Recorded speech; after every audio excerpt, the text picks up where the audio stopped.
Well, good afternoon, DA team, and welcome to Pharmacology lecture. Today, we are going to start a new topic in pharmacology, CNS, that is pharmacological management of Parkinsonism and other movement disorders. Central nervous system is more important as compared to other topics of pharmacology from dental point of view. So I suggest that you pay more importance and to more concentration to these topics, which are now starting and then coming ahead. Okay, so starting with the pharmacology, first we have to go back to the anatomy, that what are basically the movement disorders of the body. I hope you're all pretty familiar with the term extrapyramidal system. Extrapyramidal system is basically a general term which is used for the basal ganglia. You have all studied that in anatomy, I hope, that there are certain centers which are present in the subcortical area that contain certain nuclei which are globus pallidus, putamen, chordate nucleus, along with certain other pathways, corpus striatum, substantia nigra, thalamic, subthalamic nuclei, and their interconnections. These nuclei are connected to the cerebral cortex and are playing a supportive role in the functions of your cerebral cortex. Whenever your cerebral cortex receives a stimulus from the spinal cord and then is supposed to respond to that stimulus via voluntary action, these nuclei are going to support those voluntary actions of your cortex, and they are going to modulate the movements of the body. So the basic function of your basal ganglia is actually regulation of your voluntary motor activity, control of your reflex muscular activity, control of the basic muscle tone, and then maintenance of emotional and associative movements. Emotional and associative movements क्या होती हैं? They are basically those movements जो आप किसी भी basic या normal movement को support करने के लिए यूज करते हो. जैसे कि अगर आप if you are walking in a park तो यू वुड सी कि आपके your arms are swinging along with your body. Body movement is movement, लेकिन उसके साथ साथ जो आपकी आर्म की स्विमिंग मूवमेंट है वो आपकी एसोसिएटिव मूवमेंट है. Similarly whenever you are in an emotional state या हम किसी भी किस्म के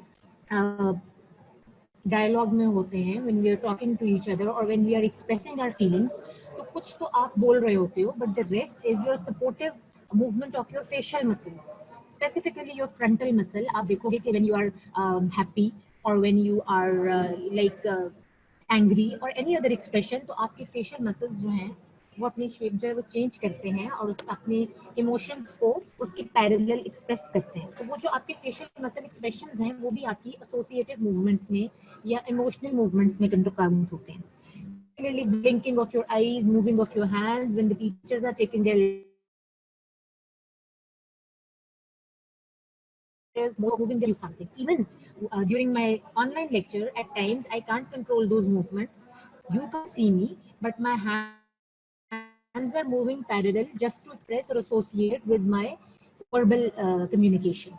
ये सारी movements जो हैं ये जो regulate कर रहे हैं is your बेसल गैंग्लिया. वो कॉर्टेक्स के साथ सिग्नल्स में है कॉन्टिन्यूसली और वो कॉर्टेक्स को ये बता रहा है कि आपने किस वक्त कौन से वाली मूवमेंट जो है उसको स्टार्ट एंड कंट्रोल करना है.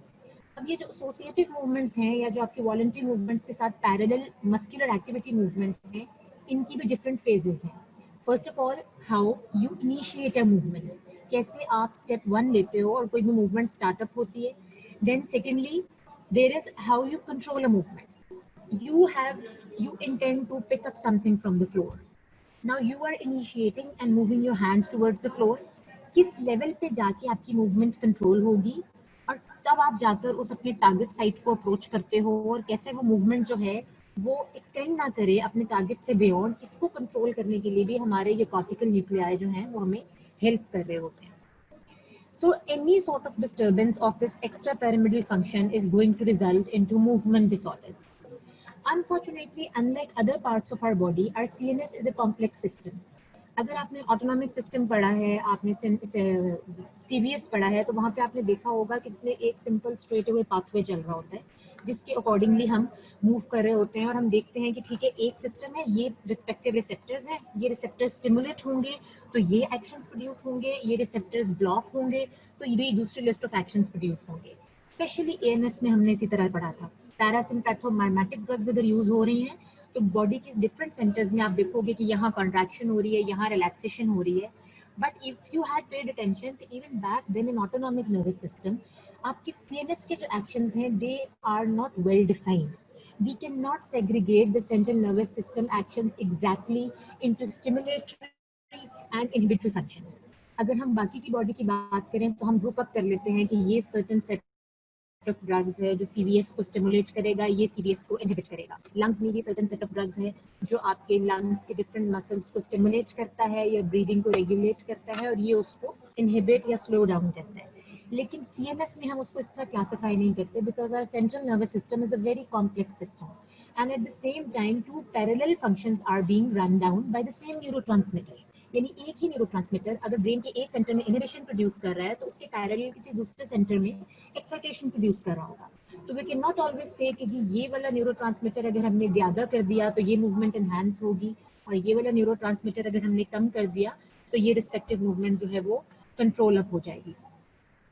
All I mean by saying all this is that don't get too much confused into the details of exact functioning of those neurotransmitters. Unlike other systems, the central nervous system drugs were prepared in a retrograde manner. यानी बजाय इसके कि पहले हम read up करें कि ये system कैसे वर्क करता है और उसके अकॉर्डिंगली डिसाइड करें कि ये ड्रग इस सिस्टम में इस जगह पे एक्ट करेगी और ये रिस्पेक्टिव एक्शन प्रोड्यूस करेगी, that is not the case. What happens in CNS is कि हम एक ड्रग देते हैं, ड्रग ट्रायल्स में ऐसे होता रहा है, ड्रग दी जाती है, उसका एक सर्टेन एक्शन प्रोड्यूस होता है एंड देन बैकवर्ड जाकर वो ये देखते हैं कि अगर ये ड्रग ये एक्शन प्रोड्यूस कर रही है तो इसका मतलब है ये इस रिस्पेक्टिव पाथवे पे एक्ट कर रही होगी एंड मोस्ट प्रोबेबली वो ये कर रही होगी. And then when further trials are carried out and then further knockout studies are carried out, we come to know कि नहीं जो previously हमारा एक hypothesis था वो भी बिल्कुल करेक्ट नहीं था.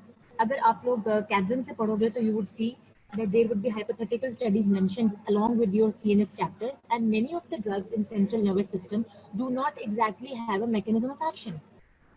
The researchers as yet do not know what exactly led to that clinical condition and naturally they do not know how to control that clinical condition. So वो एक hit and try method पे चल रहे हैं and if one drug is controlling or improving the systems, they are saying कि ये particular drug जो है ये इस system में act कर रही है. So going forward, जनरली हमने आइडिया ये लेना है कि हमने जो मूवमेंट डिसऑर्डर्स के जितने भी डिजीजेस हैं they are related to your subcortical nuclei and your nigrostriatal pathway to be very exact.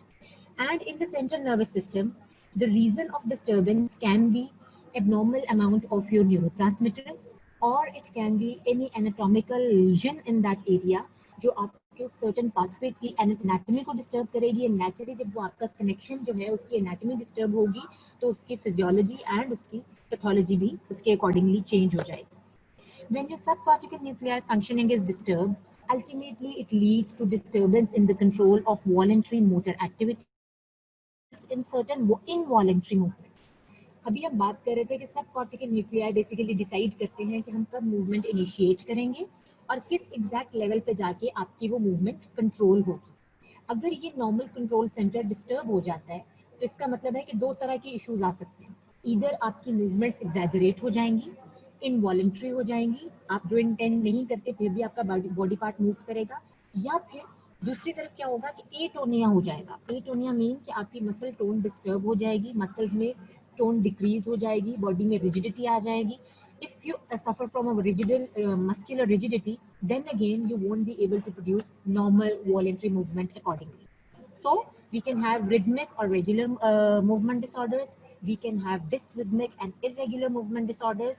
जिनके सिर्फ आपने names remember करने हैं: chorea, athetosis, dystonia, hemiballismus, Huntington's disease. ये वो सब जो है irregular किस्म के movement disorders हैं. And the main focus of our attention in this case of movement disorders is your Parkinson's disease.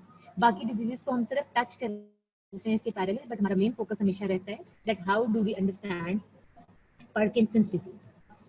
Generally, your extrapyramidal disorders are classified broadly on the clinical grounds into. अब देखो यहाँ पे कोई pathological या lab testing नहीं है.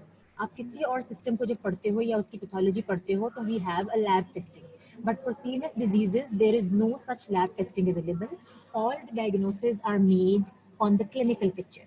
हम clinical picture को स्टडी करते हैं और उसके अकॉर्डिंगली ही डिसाइड करते हैं कि कौन से वाले डिजीज के क्राइटेरिया को ये फिट इन कर रही है.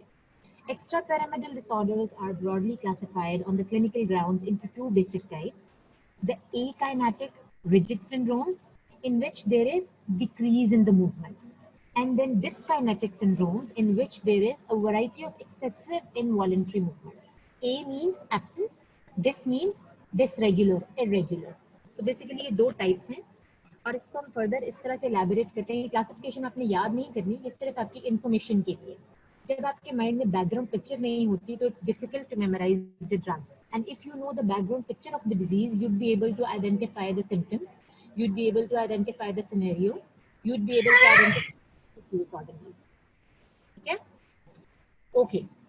So akinetic disorders, इसमें आपका idiopathic Parkinson's disease, your drug induced Parkinson's disease, basically इसमें सारे Parkinson के different types हैं. तो हमें उन types की डिटेल में जाने की जरूरत नहीं है, बट हमने ये याद रखना है कि Parkinsonism is basically clinically diagnosed on the basis of akinesia and rigidity in the body. Then are your dyskinetic disorders, जिसमें essentially involuntary movements की hyperactivity हो रही है. उसमें हो जाएंगे आपके essential tremors, बॉडी के किसी पार्ट में ट्रेमर्स आना शुरू हो जाएं without any known cause. Your chorea, hemiballismus, myoclonus, tics, torsion dystonia and your paroxysmal dyskinesias. ये सब जो हैं आपके dyskinetic disorders का पार्ट हैं. Now we are here on our main focus of attention, which is your Parkinson's disease. Parkinson's disease was actually identified in the early 19th century, round about in 1817, and it was identified by the person whose name was James Parkinson.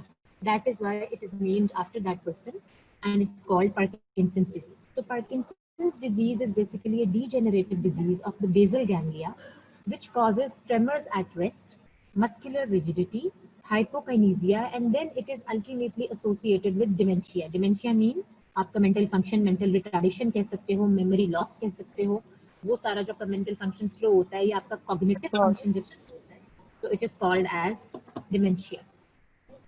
Mic किसी का on है बीच में?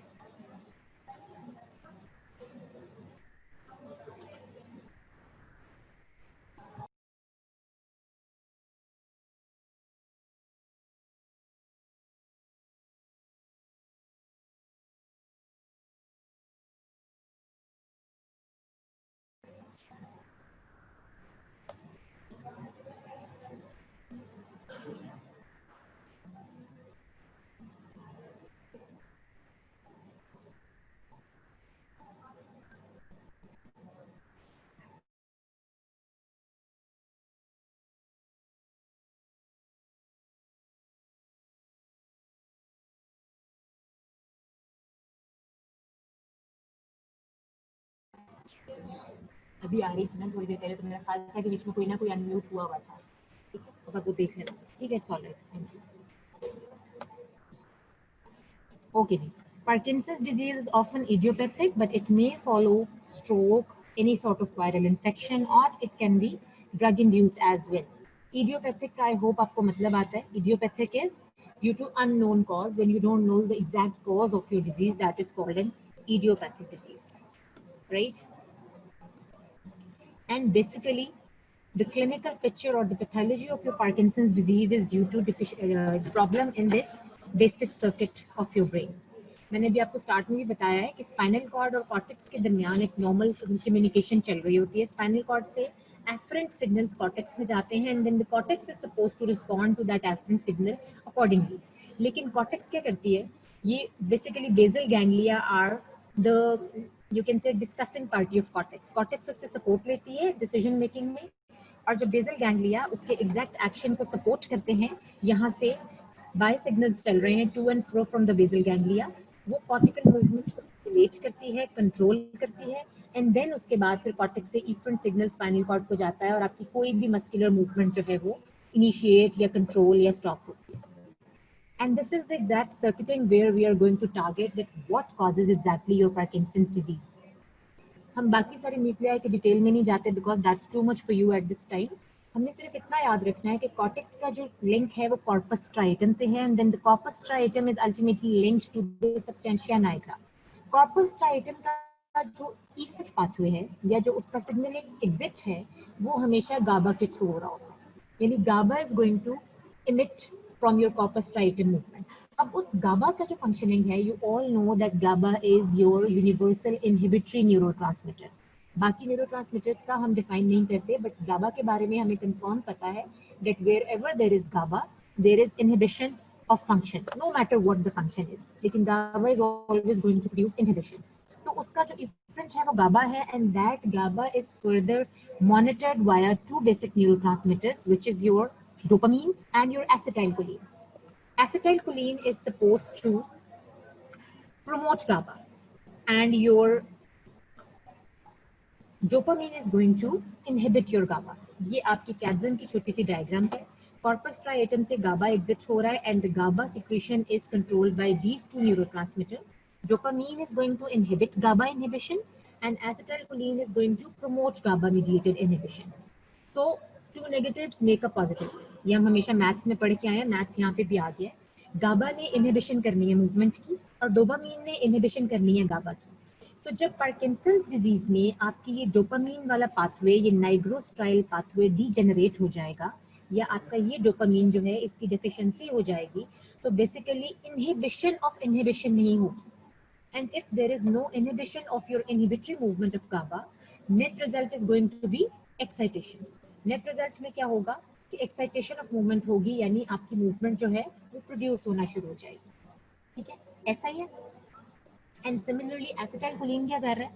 Acetylcholine जो है वो GABA को promote कर रहा है, वो GABA की secretion को initiate कर रहा है.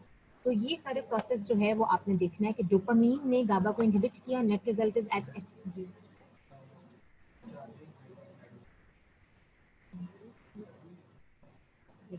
नहीं चल रहा है, इसको चाहिए, लगी तो हुई है ऑब्वियसली.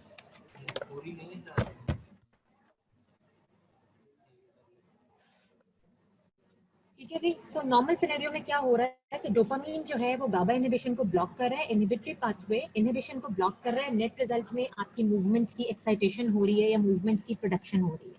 अगर पार्किंसंस डिजीज में ये नाइग्रोस्ट्राइल पाथवे ब्लॉक हो जाता है या ये डोपामीन की प्रोडक्शन ब्लॉक हो जाती है, तो नेट रिजल्ट क्या होगा कि इनहिबिशन ऑफ इनहिबिशन यानी एक्साइटेशन नहीं होगी, और गाबा का फंक्शन जो है वो प्रमोट हो जाएगा. तो गाबा मीडिएटेड इनहिबिशन जो है वो पार्किंसनिज्म में प्रमोट हो जाएगी. सो बेसिकली नॉर्मल सिनेरियो में हम ये भी कह सकते हैं कि there is a balance between dopamine and acetylcholine. As long as dopamine and acetylcholine are acting in a balance, there is normal secretion of GABA, there is normal execution of your voluntary movements. In case either of these two neurotransmitter is disturbed, dopamine कम हो रहा है या acetylcholine ज़्यादा हो रहा है, तो net result क्या होगा कि हमारी inhibition of movement जो है वो change हो जाएगी, या वो dyskinesia में convert हो जाएगी, या फिर वो akinesia में convert हो जाएगी. Am I clear so far? If there is any sort of confusion, you can ask me in the chat. Otherwise, you can say that yes, you understand whatever I'm saying, and I can proceed forward. And if I don't get any response from you people, this means that you're not listening. So where is everyone? Okay, so at least one person is listening, right? Fine. So far, so good. This is Parkinson's disease and its pathology in a nutshell. There you go. Parkinson's disease is a loss of pigmented dopaminergic neurons that provides innervation to the striatum. SNPC is substantia nigra pars compacta. ये याद रखने की जरूरत नहीं है. This dopaminergic neuronal loss is a part of normal aging as well. Now the problem is that in Pakistan and especially in the underdeveloped countries, Parkinsonism is a very underrated disease. होता क्या है कि हमारे normal ageing के symptoms जो हैं वो इससे इतने फेमिलियर होते हैं कि most of the times we are unable to diagnose और कैरेक्टराइज पार्किंसंस डिजीज, और हम यूजुअली उसको एजिंग के साथ कंफ्यूज कर जाते हैं. मोस्टली व्हाट हैपेंस इज कि अगर आपको ये अर्ली ऑनसेट हो जाए पार्किंसनिज्म, जो कि आजकल हो रहा है, only then people get to know that there is some sort of disorders. But disease old age after 50s appear होती है, तो नॉर्मली हम समझते हैं कि पेशेंट जो है वो सिंपली जो है वो एजिंग की तरफ प्रोग्रेस कर रहा है, क्योंकि you all know that after 30s and specially after 50s जो हमारे जितने भी normal pathways of the body हैं वो रिग्रेस करना शुरू हो जाते हैं. और होता क्या है कि जब आपके ये नाइग्रोस्ट्राइल पाथवेज स्पेसिफिकली पार्किंसंस के लिए पैथोलॉजिकल हैं, जब इनकी डीजेनरेशन या जब इनकी फंक्शनिंग अप टिल 70 to 80% कम हो जाएगी तो हमें exactly clinical picture of Parkinson's disease नजर आएगी, क्योंकि टू सम एक्सटेंट तो वो हर एक में रिग्रेस हो रहे हैं। डिपेंड करता है कि ये रिग्रेशन या ये लीजन जो है अगर सडन ऑनसेट की हो, जैसे कोई भी blow to your head can also cause Parkinson's disease. Muhammad Ali boxer, I am sure you all know him, he was suffering from Parkinson's disease. Now he was a boxer. There must be some sort of boxing or some other event जिसके दौरान क्या हुआ होगा कि he must have got some hit on the brain जिसकी वजह से कोई lesion produce हो सकती है which ultimately resulted in Parkinson's disease. So that is called traumatic basis of your Parkinson's disease. Other than trauma, अगर कोई भी आपका CNS फीवर है, मेनिंजाइटिस है, वायरल कॉजेज हैं या कोई भी और डिजीज है, उसके साथ सेकेंडरी रीजंस पे भी हो सकती है। Thirdly there is a chance कि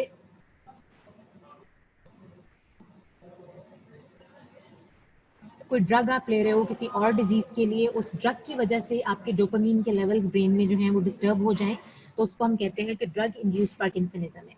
बट ओवरऑल हमने देखना है कि GABA is inhibitory in nature and dopamine is inhibiting the GABA. तो जब डोपामीन की इनहिबिशन ऑफ गाबा जो है वो खत्म हो जाएगी इस डिजीज में, तो गाबा का इफेक्ट जो है वो प्रोनाउंस हो जाएगा। और गाबा का इफेक्ट, मैं रिपीट कर रही हूँ, GABA is always always inhibitory in nature. ये अपनी बुक्स में हाईलाइट करके लिख लो। बाकी न्यूरोट्रांसमीटर्स के बारे में यू नेवर नो, कुछ जगह पे वो एक्साइटेशन प्रोड्यूस करते हैं, कुछ जगह पे वो इनहिबिशन प्रोड्यूस करते हैं, but GABA is a universal inhibitory neurotransmitter. या फिजियोलॉजी में भी पढ़ के आए हो और आगे ये रिपीटेडली दोबारा भी पढ़ोगे। अब हमने ये सारी पिक्चर डिसाइड कर ली कि पार्किंसनिज्म हो कैसे रहा है। Then next we are going to progress how we are going to diagnose Parkinson's disease. And I have just told you that there are no clinical tests available, no lab tests available who are going to measure the dopamine level in your body or in your CNS और आपको पता चल जाए कि patient is of Parkinson's disease. The only diagnostic characteristic which we can see are in the symptoms of the patient. और वो symptoms क्या होंगे? It can be static tremors, resting tremors भी इसको कहते हैं। And this is very characteristic बच्चे, क्योंकि एक दूसरे type of tremors आप पढ़ते हो which are intentional tremors. Intentional tremors are whenever you are intending to initiate some movement. और रेस्टिंग ट्रेमर्स वो हैं जब आप बैठे हुए हो, बिल्कुल आइडल पे है गाड़ी, उस वक्त जब ट्रेमर्स आ रहे होंगे तो those are called resting tremors. जैसे गाड़ी जब हमारी एग्जैक्टली कार भी आइडल पे होती है तो दे वाइब्रेट, और जैसे ही मूवमेंट स्टार्ट होगी, जैसे ही वॉलंटरी एक्शन स्टार्ट होगा तो ट्रेमर्स डिसअपेयर हो जाएंगे। So they are called resting tremors, and resting tremors are a characteristic feature of your Parkinson's disease. अब आपको डिसीव कैसे किया जा सकता है एमसीक्यू में कि आपको रेस्टिंग की जगह इंटेंशनल लिखा हो। जो बच्चे पर ऑफ द मोमेंट पे पढ़ते हैं, शॉर्ट बुक से पढ़ते हैं, वो सिर्फ ट्रेमर याद रखते हैं, इंटेंशनल का वर्ड नहीं यूज करते। Intentional tremors are diagnostic feature of your cerebellar diseases and resting tremors are the characteristic feature of your Parkinson's disease. Next to tremors क्या होगा? There is going to be rigidity of your muscles. जब आपके proximal muscles की rigidity होगी, since मैंने बिल्कुल beginning में बताया था कि आपके जो ये पाथवेज हैं ये आपके मसल टोन को रेगुलेट करते हैं। अगर मसल टोन रेगुलेट ना हो तो मस्कुलर रिजिडिटी प्रोड्यूस होती है। जब मस्कुलर रिजिडिटी होगी तो बॉडी पोस्चर स्टिफ हो जाएगा पेशेंट का, और जब पेशेंट का बॉडी पोस्चर स्टिफ होगा तो पेशेंट की गेट डिस्टर्ब होगी। I am talking about this gait, not the darwaza wala gate. This is your how a person walks, and the patient or the person is going to have shuffling gait, or you can say short stepping gait. The people who watch TV, there was a very famous character a few years back on ARY, Momo. So Momo was basically a typical classical presentation of Parkinson's disease. The way she used to walk, you could see कि उसका stiff neck posture था, कि उसके नेक muscles भी उतना move नहीं कर रहे थे, वो किस तरह शॉर्ट स्टेप्स उठा रही थी, because patient suffering from your Parkinson's disease is unable to control the move. अगर वो बड़ा स्टेप ले लेगा तो उसको रेगुलेट या कंट्रोल नहीं करेगा। फिर कुछ माइनर सिम्टम्स होते हैं जिसमें फास्ट पॉइंटिंग है, वो सारी डिटेल्स जो हैं वो आपको इस स्टेप पे याद रखने की जरूरत नहीं है। Next is akinesia. I have already told you, A means absence. So akinesia means absence of movement. Loss of emotional and associative movement. और ये associative movements कौन सी हैं जो मैंने beginning में बताई थी? Swinging of your arms during walking, movement of your hands during talking, and your facial expression, frontal muscles, जो आप किसी स्टेट के साथ देते हो, चाहे वो हैरत की इमोशनल स्टेट हो, गुस्से की हो, खुशी की हो। Our face is predictive of our internal emotional turmoil. लेकिन पार्किंसंस पेशेंट का फेस बिल्कुल ब्लैंक होता है and you can mistake that person for being unemotional, but unfortunately हो क्या रहा होगा कि वो पार्किंसन से सफर कर हो सकता है। So don't just accuse somebody of being unemotional, just look into the matter why that person is looking so blank in face. Immobile face के बाद जो अगला इशू आएगा that is of monotonous speech. Speech भी जो है आपको पता है your laryngeal muscle are skeletal in nature, और उसके बाद क्या होता है कि जब हम ये हाई पिच पे और लो पिच पे बोलते हैं, जब हम इमोशनल स्टेट में, गुस्से में, खुशी में, परेशानी में हमारी टोन चेंज होती है, तो वो भी सारी रेगुलेट हो रही है आपके सब कॉर्टिकल न्यूक्लियाई की हेल्प से। If there is a lesion of your subcortical nuclei, तो नेचुरली क्या होगा कि पेशेंट की जो टोन ऑफ वॉइस है वो मोनोटोनस हो जाएगी, और जब अल्टीमेटली हाई लेवल स्टेज आएगी, जो बहुत ज्यादा डिस्टर्ब है पेशेंट की कंडीशन होगी, तो उसमें उसकी लॉस ऑफ स्पीच भी हो सकता है। पहले स्पीच अनक्लियर होगी, you won't be able to understand. I have somebody very close to me who is suffering from Parkinson's disease. So I have an exact first-hand experience how a patient of Parkinson's progress. तो over the years क्या होता है कि you are unable to understand what they are saying. उसके बाद जो एक और इशू है कि उनकी जो राइटिंग, हैंड राइटिंग भी डिस्टर्ब हो जाएगी, कि राइटिंग भी बेसिकली फाइन मोटर मूवमेंट्स में आती है। तो जब उसका फाइन का कंट्रोल खत्म हो गया, तो इसका मतलब है कि आपके पेशेंट जो है उसको इन सारी फाइन मोटर मूवमेंट अंदर इशू आ रहा है। So far so good. This was all the basis or the history of your Parkinson's disease, and now we are going to progress towards the important part. अगर आपके mind में ये picture बन जाए कि पार्किंसंस हो क्यों रहा है, नाइग्रोस्ट्राइल पाथवे की लेजन्स की वजह से, डोपामीन की डेफिशिएंसी की वजह से, इतना आपने याद रखना है। This is in a nutshell. और वो प्रेजेंट कैसे कर रहा है? Rigidity, akinesia, immobility and resting tremors के साथ। और उसके बाद now we are going to talk that how we are going to treat or manage a patient of Parkinsonism. If we have already established that Parkinsonism is due to deficiency of dopamine, तो naturally हमारा M क्या होगा कि हम patient के अंदर, patient की body के अंदर डोपामीन की अमाउंट को इम्प्रूव करेंगे, ठीक है। And from ANS and from CVS, we have already known that in order to increase some neurotransmitter, what is the actual way हम उसकी सिंथेसिस को एनहांस कर सकते हैं या उसकी प्रोडक्शन को एनहांस कर सकते हैं, हम उसकी डिग्रेडेशन को प्रिवेंट कर सकते हैं, उसके मेटाबॉलिज्म को स्लो डाउन कर सकते हैं। एंड थर्ड ऑप्शन इज कि हम उस न्यूरोट्रांसमीटर की सिमिलर ड्रग्स को एक्सटर्नली एडमिनिस्टर कर सकते हैं। यानी अगर बॉडी में एंडोजिनसली उसके लेवल्स बहुत कम हो गए हैं, तो हम क्या करेंगे कि एक्सोजिनसली उसके जैसी माइमेटिक ड्रग्स जो हैं, जो उसके एक्शन को बॉडी में मिमिक करेंगी, उनको इंट्रोड्यूस कर देंगे बॉडी के अंदर। So there comes the classification of the drugs used in Parkinson's disease, which obviously you are going to have to remember. तो ये Parkinsonism की जो drugs हैं, इनकी classification आप लोग note down कर लें. The first and foremost group is called dopamine precursor. Dopamine precursor, or you can say dopamine itself. यानी पहली ऑप्शन हमारे पास क्या है कि बॉडी में डोपामीन डेफिशिएंट हो गई है, तो हम एक्सटर्नली उस पेशेंट को डोपामीन देना शुरू कर दें। और डोपामीन हम किस फॉर्म में दे रहे हैं? We are giving dopamine in the form of levodopa. Yes, you are exactly right, acetylcholine को भी डिक्रीज करवा सकते हैं। और मैं उस तरफ आऊंगी, मैं चाह रही थी कि अभी आप डोपामीन वाला एस्पेक्ट जो है उसको अच्छी तरह जहन में बिठा लो, क्योंकि ऑलमोस्ट 80% जो रीजन है वो डोपामीन है। क्योंकि लास्ट टाइम ये बात हो रही थी, एसिटाइलकोलिन, एक्चुअली एसिटाइलकोलिन की ज्यादती से पार्किंसन के सिम्टम्स नहीं आते। अगर एक नॉर्मल पेशेंट है और उसमें अगर आपने एसिटाइलकोलिन एक्सेस में दे दी है, तो यू डू नॉट एक्सपेक्ट कि उसमें पार्किंसंस के सिम्टम्स आ जाएंगे। क्यों? क्या हो रहा होगा कि जो सर्किट था वहां पे डोपामीन भी उसके अकॉर्डिंगली एडजस्ट हो चुकी होगी। तो बेसिकली प्रॉब्लम क्या है? असल मसला, असल पैथोलॉजी डोपामीन में है।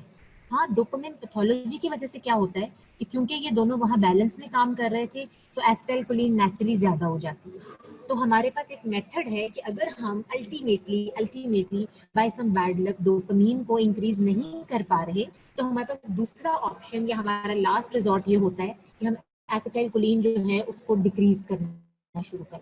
एंड यस, एसिटाइलकोलिन इनहिबिटर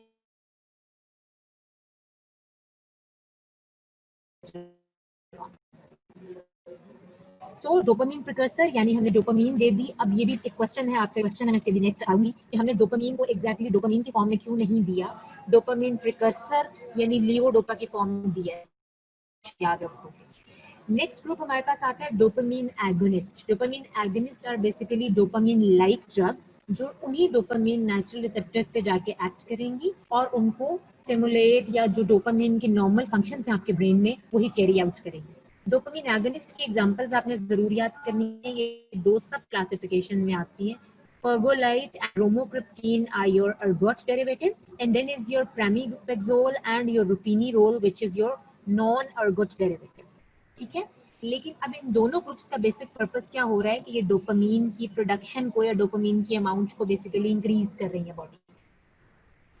उसके बाद मैंने कहा था सेकंड मेथड है हमारे पास उसकी डिग्रेडेशन, यानी जो ऑलरेडी डोपामीन है बॉडी में अगर डिग्रेड ना हो तो उसके इंक्रीज हो जाएंगे।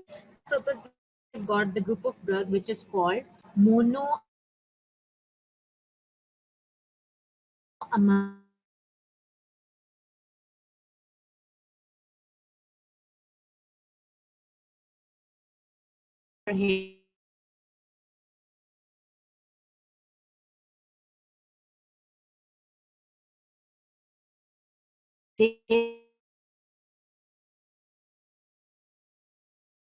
फोकस करते हैं।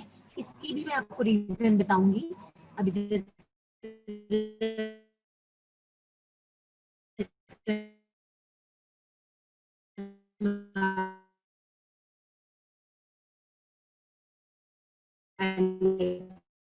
प्रोग्रेस करें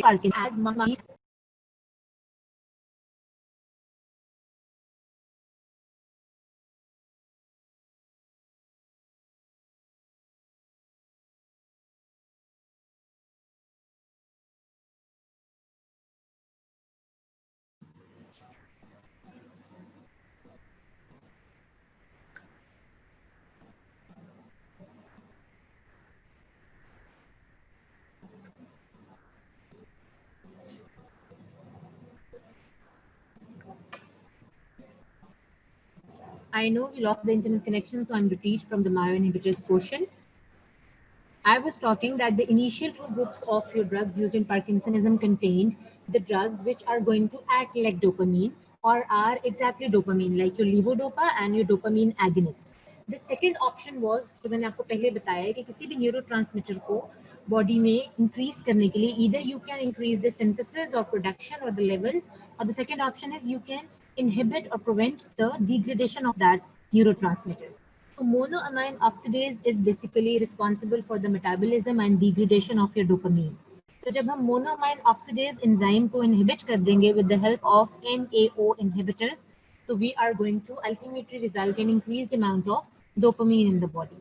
The point of focus over here is going to be that you are supposed to remember that here I'm talking about MAO-B inhibitors. There are two types of monoamine oxidase in the body, MAO-A and MAO-B.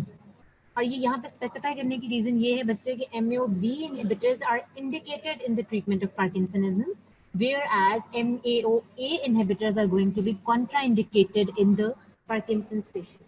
अगर आप इन दो सब types को segregate नहीं करोगे तो you are going to make a blunder in your exam.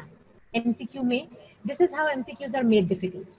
आप major portion पे फोकस करते हो बीइंग अ स्टूडेंट, लेकिन उसका एक सब पार्ट जो है उसको चेंज कर दिया जाता है। ऑप्शन में you are going to read MAO and you are going to select that option, और अगर आप ये फोकस नहीं करते हो कि MAO के साथ A लिखा है या B लिखा है, then that is a blunder, a very easy blunder to make.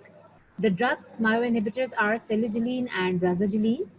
The next group is COMT inhibitors, which are catechol-O-methyl transferase inhibitors. Catechol-O-methyl transferase is another enzyme which is responsible for the metabolism of your dopamine. जब हम catechol-O-methyl transferase को inhibit करते हैं तो naturally we are inhibiting the metabolism of dopamine, resulting in increased amount of dopamine in your body. So the examples of COMT inhibitors or catechol-O-methyl transferase inhibitors are entacapone and tolcapone. ये दोनों drugs आपने याद करनी है, और आगे जब हम इसकी डिटेल में जाएंगे तो I am going to tell you about the differences between entacapone and tolcapone and which of the two is more preferred one, right? Then comes a drug which does not have certain group type. That's a single drug which is apomorphine. Apomorphine also has a certain significance, तो इसको भी आपने classification में skip नहीं करना होता. Then is another drug which is called amantadine, which is an antiviral agent to be exact. लेकिन antiviral के साथ साथ इसका secondary function है that it can be used in the treatment of Parkinson's disease. That is the reason we classify it among the drugs of anti-Parkinson's. And the last drug which somebody just said, the causes of Parkinson's में हमने कहा था कि dopamine की deficiency हो रही है, but at the same time, since dopamine and acetylcholine were working in a balance in the brain, तो जब dopamine deficient होता है तो acetylcholine function override कर जाता है. Acetylcholine function override करता है means GABA का function further over जाता है. तो if by some chance हम ये सारे जितने groups पहले पढ़े हैं ये सब exhaust कर चुके हैं या इससे हमारा control नहीं हो रहा, तो we are lastly going to resort to the group of your anticholinergics, which are going to help decrease the level of acetylcholine in your brain and improve the symptoms of Parkinsonism. They are not going to reverse the pathology of Parkinsonism, but just improve the symptoms for that patient. Okay, now all the drugs one by one. Levodopa, the first and foremost drug. Mechanism में कोई याद करने वाली बात नहीं है. सिर्फ जिसमें क्वेश्चन आपके साथ आता है वो ये आता है that why not dopamine itself and why levodopa. So please pay attention to the point I'm going to elaborate right now. Dopamine is unable to cross your blood-brain barrier. आप ओरली ड्रग एडमिनिस्टर करते हो लेकिन आपको उसका action चाहिए है CNS में. अगर आप डोपामीन को in the form of dopamine दोगे तो वो ब्लड ब्रेन बैरियर को क्रॉस नहीं करेगी, और अगर वो ब्लड ब्रेन बैरियर को क्रॉस नहीं करेगी तो वो सीएनएस में रीच नहीं करेगी. Naturally there is going to be no action. So instead of giving dopamine itself, we are going to give dopamine precursor. And the precursor of dopamine here is levodopa. Precursor means the compound one step before dopamine. It has the capacity to convert into dopamine once it gets inside the body. लेकिन इसका additional feature क्या है कि levodopa blood brain barrier को cross करने के लिए capable है. Levodopa blood brain barrier is going to then be converted into dopamine in your CNS. And that dopamine in your CNS is going to produce your desired effect. बाकी उसका exact function पे हम focus नहीं करते. Naturally वो जाएगा, वो उन्हीं डोपामीन रिसेप्टर्स पे एक्ट करेगा जिसकी वजह से आपके पार्किंसंस के सिम्टम्स आ रहे थे और वो सारे डोपामीन डेफिशिएंट सिम्टम्स जो है वो डिसअपेयर हो जाएंगे. So the question about levodopa is not about the mechanism of action of levodopa. It's actually about how it reaches the CNS. If ever you're asked what is the mechanism of action of levodopa, so you are going to emphasize that levodopa after entering the body crosses the blood-brain barrier. अगर ये नहीं लिखोगे mechanism के marks नहीं मिलेंगे. It crosses the blood-brain barrier, then फिर CNS में जाके with the help of dopa decarboxylase, it is converted into dopamine and dopamine produces its action. That's it. That is more than enough. लेकिन ये 2 points आपने focus करना है. Pharmacokinetics में वही बात जो मैं आपको already बता चुकी हूँ. Levodopa is well absorbed from the bowel. However, the problem is that almost 95% of levodopa is rapidly decarboxylated in the periphery. मैंने कहा कि levodopa has the capacity of entering the blood-brain barrier, लेकिन क्या है कि अगर ये CNS के अंदर, क्योंकि dopa decarboxylase enzyme is present in all over the body. वो आपके गट में भी है, वो आपके organs में भी है, वो आपके blood में है, वो आपके CNS में है. So yes, levodopa is going to ultimately cross the blood-brain barrier when and if it reaches there. और अगर prior to blood-brain barrier periphery में या body के बाकी organs में ही वो metabolize होकर dopamine में convert हो गया, तो naturally dopamine आपके CNS में नहीं जाएगा. This is the reason that no matter how much levodopa we are going to administer, only 2 to 3% of levodopa reaches your brain actually, which is very less naturally. तो उसके लिए हम क्या करेंगे? क्योंकि सारा का सारा लेवोडोपा पेरिफ्री में डोपा डीकार्बोक्सिलेज की हेल्प से डोपामीन में कन्वर्ट हो जाता है एंड डोपामीन अल्टीमेटली वेस्ट हो जाएगा. And dopamine is a precursor of norepinephrine. तो पेरिफ्री में जितना डोपामीन ज्यादा होगा उतना ही नॉरएपिनेफ्रिन ज्यादा हो जाएगा और वो हमारे पार्किंसंस के कॉज को हेल्प नहीं कर रहा. So what we people do is that we administer levodopa along with a dopa decarboxylase inhibitor. Dopa decarboxylase inhibitor in this scenario is called carbidopa. And this is where another of your university question arises. What is carbidopa? The most state students make is कि क्योंकि इसके नाम के and में dopa आ रहा है just like levodopa, तो कहते हैं कि ये लीवोडोपा लाइक ड्रग है, which is absolutely incorrect. Carb does not have any dopaminergic action. All it does is कि वो डोपा डीकार्बोक्सिलेज एंजाइम को ब्लॉक करती है. जो decarboxylase enzyme is responsible for converting levodopa to dopamine.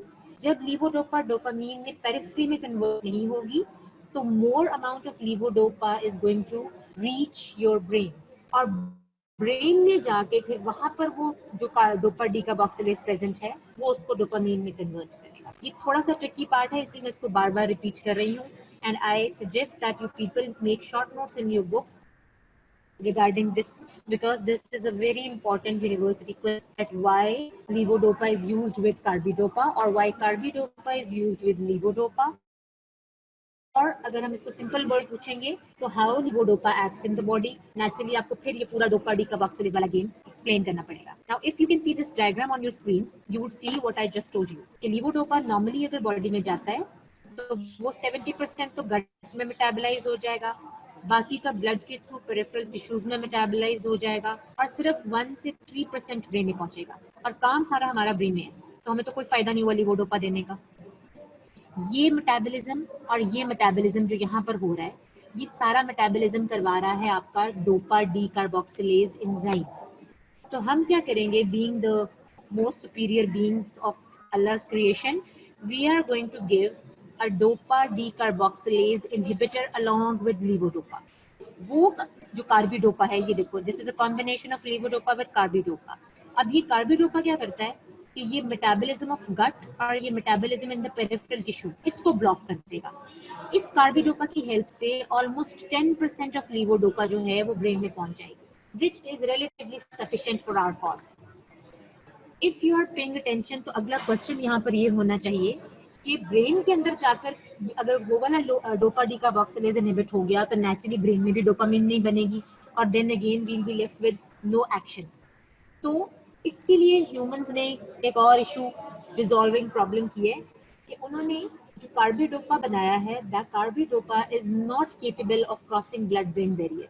वो सिर्फ levodopa की पेरिफेरल कन्वर्जन टू डोपामीन को ब्लॉक करता है, सेंट्रल कन्वर्जन टू डोपामीन जो कि सीएनएस में हो रही है उसको ब्लॉक नहीं करता, which is exactly what we desire in a patient of Parkinson's disease.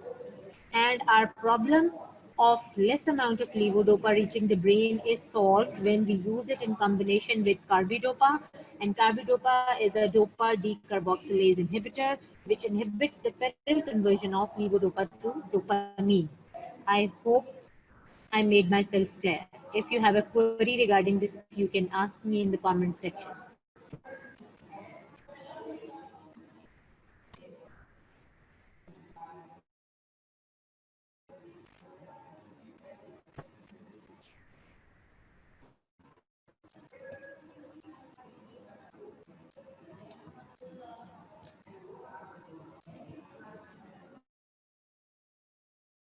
I guess listening or nobody has a problem. So I'm going to proceed.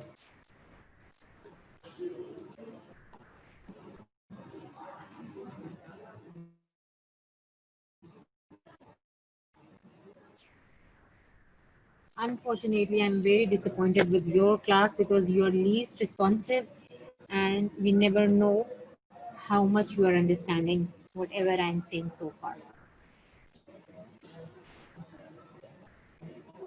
ठीक है जी, clear.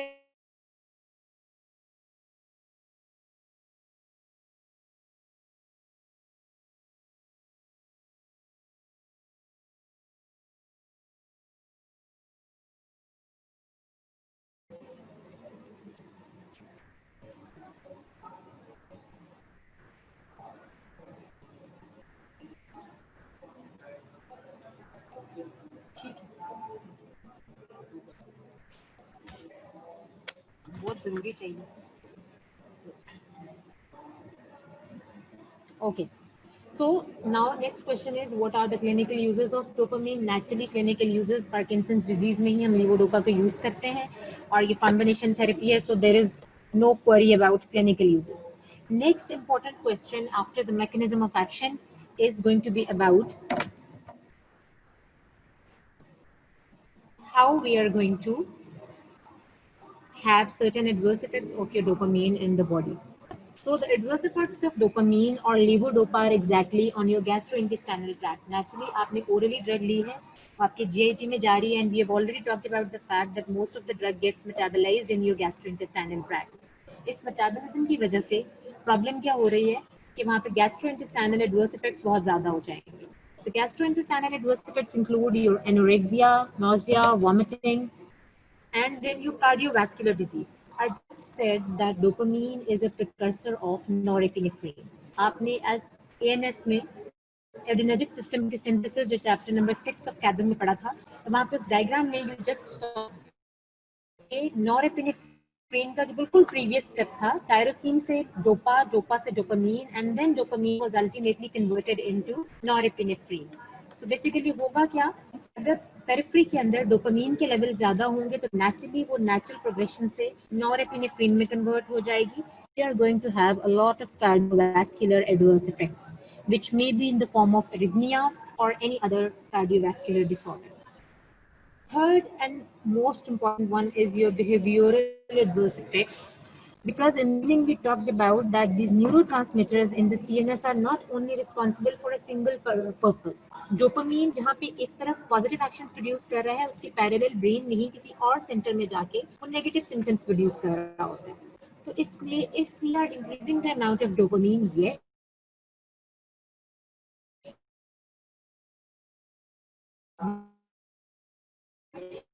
but parallel we are going to have certain other behavioral problems with excessive dopamine, and we will study those excessive effects of dopamine. तो अगर dopamine deficiency से Parkinson's हो रहा है तो dopamine access से साइकोसिस हो रहा है. आप एंटीसाइकोटिक्स के चैप्टर में पढ़ोगे. इसी तरह एंजाइटी जिन न्यूरोट्रांसमीटर्स की वजह से हो रही है, डिप्रेशन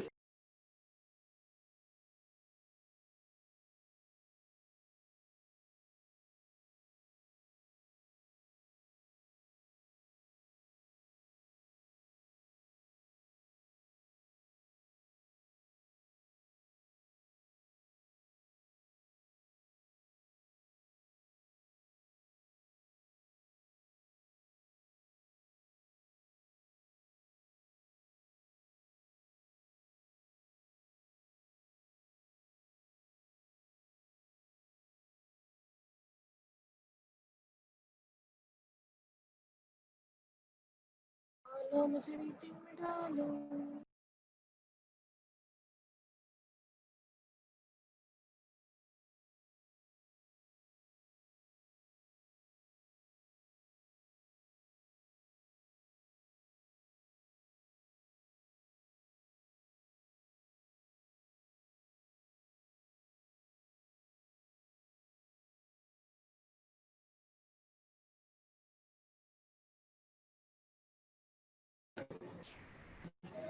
ओके जी, we are back.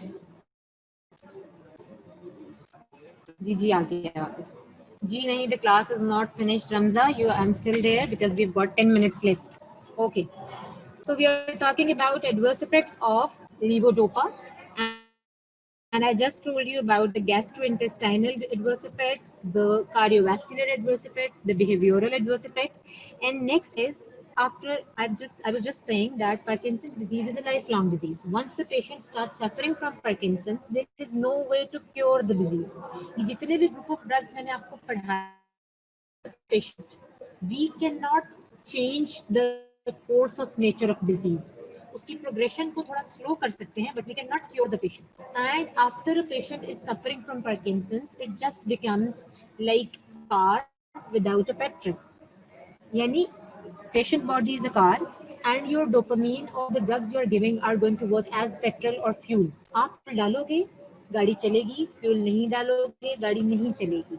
Patient dopamine लेगा, पेशेंट मूव करेगा, पेशेंट डोपामीन नहीं लेगा, उनकी मूवमेंट रिस्ट्रिक्ट हो जाएगी. So this is a life long process. It's a certain of tolerance to the effects as well as the effects of your drug. तो जो therapy का तरीका है वो ये है कि इनिशियली भी इनिशिएट उसमें ऐड ऑन करते जाते हैं ताकि ओवरऑल कंडीशन जो है वो इन कंट्रोल रहे. However, after almost 10 years of treatment, patients start suffering from it, but we ended up having dyskinesias in the body. And there are certain response fluctuations with the long-term के लिए important है, which are called wearing off phenomena and on and off phenomena. Wearing off या end of dose phenomena का मतलब है कि drug आपने दी, उसका इफेक्ट 3 आवर्स तक चलता है, बहुत अच्छा हुआ. आप में से जो लोग गाड़ी ड्राइव करते हैं तो आपको पता है जब गाड़ी टैंकी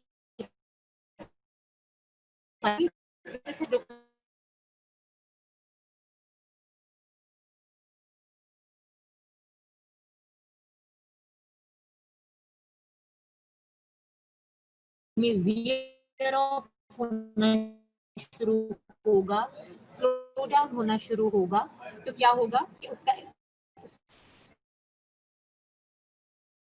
फिनोमेना यानी आपने डोपामिन दी, आपको पता है कि 1 से 3 आवर्स तक इसका इफेक्ट प्रोलॉन्ग करेगा, तो 1 to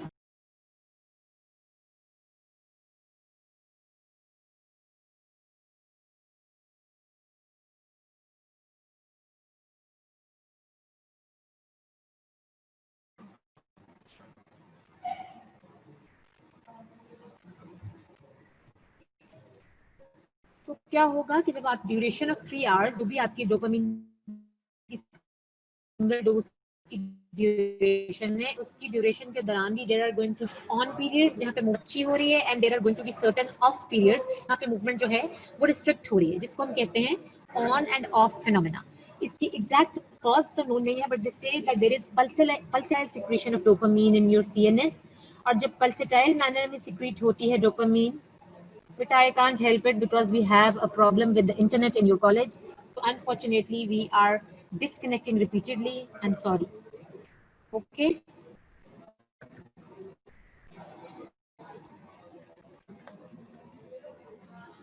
Off periods में there is marked akinesia in the patient, यानी उसकी मूवमेंट बहुत रिस्ट्रिक्ट और रिजिड हुई हुई है. कि ऑन पीरियड्स जो है उसमें डिस्काइनेसिया भी हो सकती है.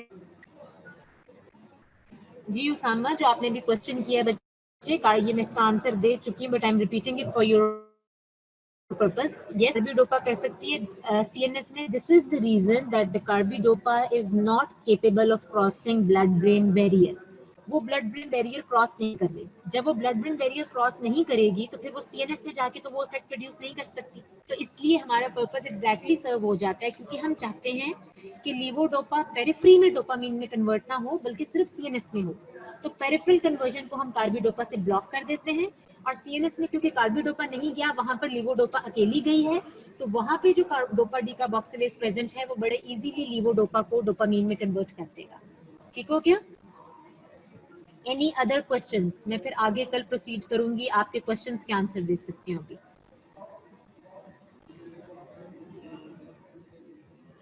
And I don't believe that you don't have any questions because this is a difficult topic.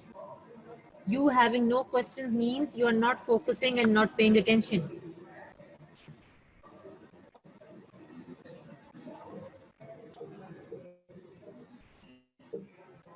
Where are the others?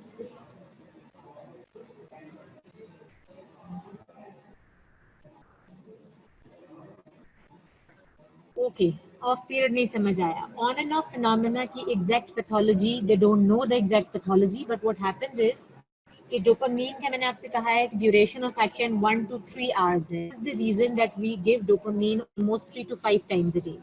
अब नॉर्मल सिनेरियो में हम ये एक्सपेक्ट करते हैं कि पेशेंट ने डोपामीन ली तो उसका मोबिलिटी जो है बहुत इजी हो जाएगी उन 3 आवर्स के लिए. जैसे जैसे उस डोज के इफेक्ट का टाइम एंड की तरफ जा रहा होगा तो पेशेंट में उसका इफेक्ट वियर ऑफ हो जाएगा और उसकी मूवमेंट आहिस्ता आहिस्ता स्लो होना शुरू हो जाएगी.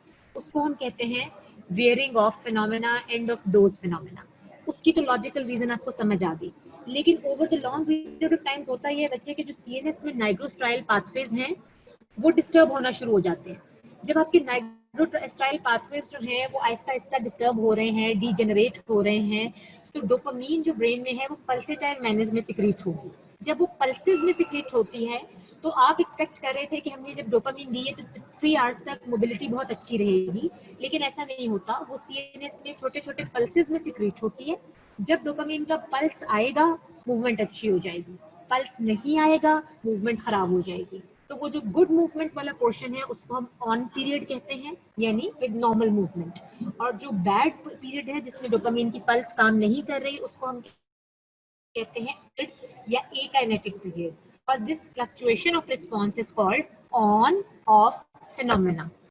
ऑन ऑफ फिनोमेना जो है इसकी ट्रीटमेंट में आपके वो कौन सी ड्रग है जो स्पेसिफिकली ऑफ पीरियड्स के लिए देते हैं, क्योंकि ऑफ पीरियड्स जो हैं वो नॉर्मल ड्यूरेशन ऑफ डोपामीन में आते हैं और नेचुरली आप उसको प्रिडिक्ट नहीं कर सकते। सिर्फ पेशेंट बताएगा कि जी मेरी मूवमेंट अच्छी नहीं हो रही तो हम अज्यूम करेंगे कि वो ऑफ पीरियड से सफर कर रहे हैं।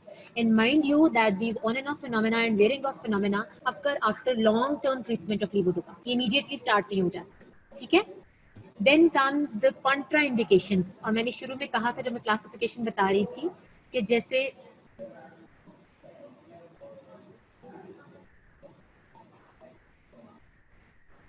I'll answer your question.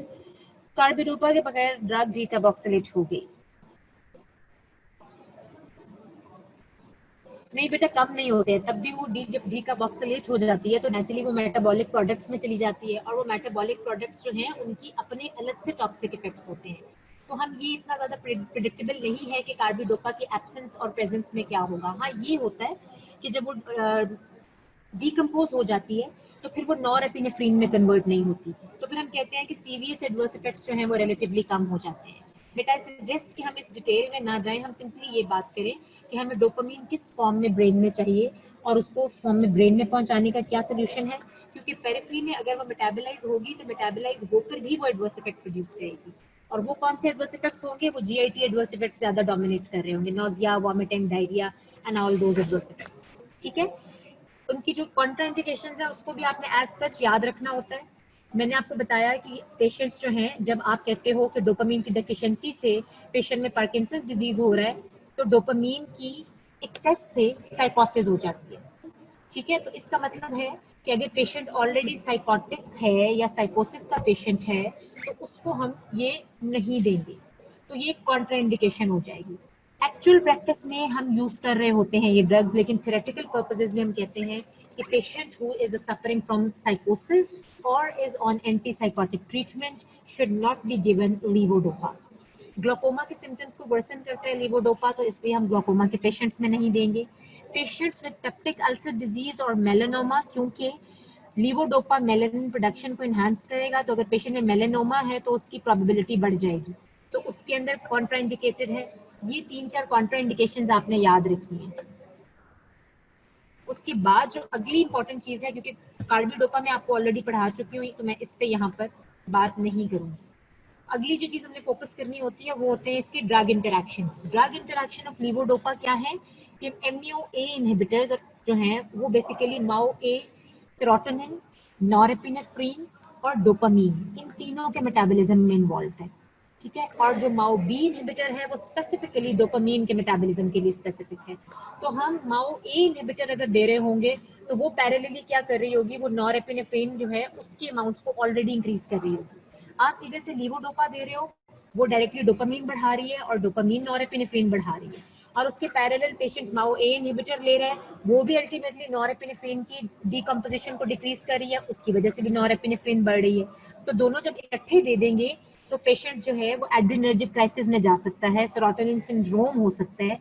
इसलिए हम माओ ए इनहिबिटर्स के साथ कभी भी लीवोडोपा नहीं देते। In fact, we have to stop the treatment of levodopa और MAO inhibitors और 2 weeks का बीच में गैप देना होगा। I am going to continue this lecture tomorrow morning. Till then, I suggest कि आपने जितना आज कवर किया है इसको एक रीडिंग जरूर दो बुक से, ताकि आप इससे आगे कर इसको कंटिन्यू कर सको। All right, thank you very much for today. जी हाँ जी, मैंने कर दिया।